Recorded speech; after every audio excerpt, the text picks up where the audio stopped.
आमतौर पर आपने अपराजिता का फूल देखा भी होगा और भगवान को अर्पित भी किया होगा, लेकिन क्या कभी आपने सोचा है कि इस फूल से लोग लाखों रुपए अर्जित कर सकते हैं? हम ऐसा इसलिए कह रहे हैं क्योंकि यह फूल सिर्फ फूल ही नहीं बल्कि शरीर के लिए औषधीय का भी काम करता है। मूड फ्रेश करने के लिए जिस चाय पत्ती का हम प्रयोग करते हैं उसमें अपराजिता का फूल भी है, जिसका चाय पत्ती बनाकर और इसकी चाय हम ग्रहण कर सकते हैं।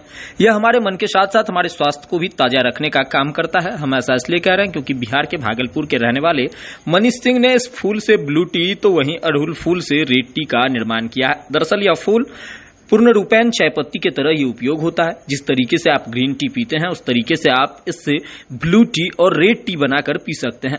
इसको लेकर जब मनीष सिंह से बात की गई तो उन्होंने बताया कि हमारे आसपास कई ऐसी चीजें हैं जिसे हम बेकार की वस्तु समझते हैं, लेकिन बिहार के लोग इसको हेल्थ कॉन्शियस में रखते हैं और इसका उपयोग कर अपने स्वास्थ्य को तंदुरुस्त रखते हैं। मनीष सिंह ने बताया कि ऐसे ही हम कई नेशनल और इंटरनेशनल सेमिनार में गए थे जहां पर देखा कि ब्लू टी और रेड टी की काफी डिमांड है, लेकिन पहले समझ नहीं आई कि यह ब्लू टी और रेड टी क्या होता है।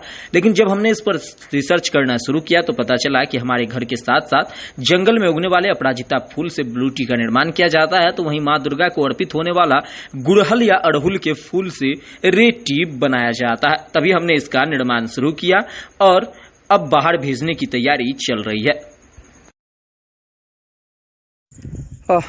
एक नया चीज़ों का इजाद किया है, क्या है वो नया चीज़ और कैसे मन में आइडिया आया? ये ब्लू टी है जिसको हम लोग शंखपुष्पी भी कहते हैं। ये आइडिया एक्चुअली एपीडा के थ्रू हम कई इंटरनेशनल एग्जीबिशन में गए, जैसे world food India, SIAL food and Indus food. तो मैंने देखा जब विदेशी बायर वहाँ पे आए तो उनको मैंने देखा कि ब्लू टी और रेड टी के लिए वो खोज रहे थे। तो मैंने सोचा कि ब्लू टी क्या है, तो मैंने देखा क्या कुछ एक कंपनियां क्या है कि शंखपुष्पी को लेके ब्लू टी बना रही है और इसका थाईलैंड और मलेशिया बहुत बड़ा बाजार है। भारत इसका निर्यात बहुत अच्छे से कर सकता है।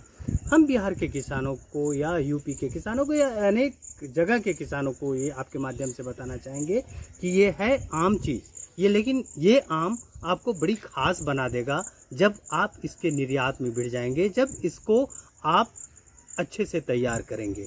तैयार करने में बहुत रॉकेट साइंस नहीं है। आप शंखपुष्पी लगाएं और शंखपुष्पी को हार्वेस्ट करके एक जगह पे ले जाएं, ऊपर से पतला सा कोई भी चादर दे दें, डायरेक्ट सनलाइट में आप ना सुखाएं इसे। जी अच्छा, अन्य टी जो होता है जैसे ग्रीन टी अभी बहुत ज़्यादा चर्चा में चला है, जी जी, उसके मुकाबले इसमें कितना फ़ायदा है? देखिए ये बहुत ही फ़ायदा है, इसीलिए थाईलैंड और मलेशिया ऐसा देश अब स्विच ऑन करने लगे हैं ग्रीन टी से ब्लू टी पे, है ना, क्योंकि इसमें गुड कोलेस्ट्रॉल को ये बढ़ाता है और बैड कोलेस्ट्रॉल को घटाता है। ये फैटी लीवर जो है वो भी कम करता है। तो अब जैसा कि हमें ज्ञात हुआ है कि मलेशिया और थाईलैंड के डॉक्टर्स इसको प्रिस्क्राइब करने लगे हैं, जो कि फैटी लीवर लेके उनके पास जाते हैं कि आप ब्लू टी का सेवन करें। तो हम यही कहेंगे कि ग्रीन टी के साथ साथ आप ब्लू टी का सेवन करें। अच्छा, कहाँ से अभी तक आपको ऑर्डर मिल चुका है? मैंने जस्ट 1 साल पहले मैंने इसको स्टार्ट किया।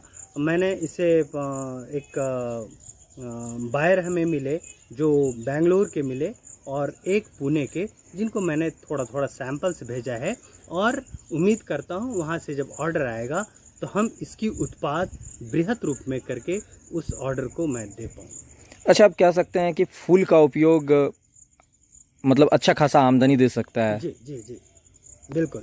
क्या नाम हुआ? Manish Kumar Singh, Zardalu and Katarni agro farmer producer company, आभा रतनपुर से।